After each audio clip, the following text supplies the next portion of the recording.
RX-100 movie అంటే అందరికీ టక్కున పాయల్ రాజ్పుత్ గుర్తొస్తుంది.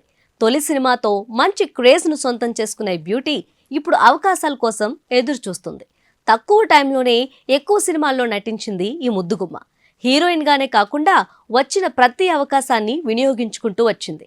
ఐటమ్ సాంగ్స్ చేసింది, మంచి పాపులారిటీని కూడా సాధించింది.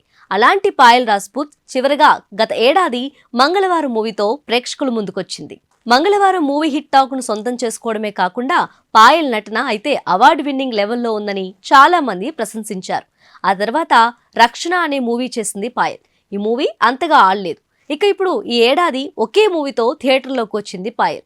రక్షణ సినిమాకు నెగిటివ్ టాక్ రావడంతో పాయల్ కు అవకాశం రావడం లేదనే టాక్ ఉంది. సోషల్ మీడియాలో కూడా ఇప్పుడు ఈ వార్త తెగ వైరల్ అవుతుంది. 2015లో పంజాబీ మూవీతో సినీ ఇండస్ట్రీలో ఎంట్రీ ఇచ్చింది పాయల్. తెలుగులో అయితే 2018లో RX-100 చేసి క్రేజ్ తెచ్చుకుంది. ఆ తర్వాత వెంకీమామ, డిస్కో రాజా, RDX లవ్, మంగళవారం ఇలా పలు సినిమాల్లో కనిపించింది. ప్రస్తుతం పాయల్ చేతిలో ఏ సినిమాలు లేవనే టాక్ వినిపిస్తుంది. మళ్లీ తనకు అవకాశాలు రావడం కోసం పాయల్ ఫోటోషూట్స్ పై ఆధారపడింది. క్లీవేజ్ షోతో పాటు టాప్ యాంగిల్ ఫోటోలను ఈ మధ్యనే షేర్ చేసింది పాయల్. ఆ ఫోటోలు చూసిన వారంతా ఆమె స్పెషల్ గా ఉందంటూ కామెంట్లు చేస్తున్నారు.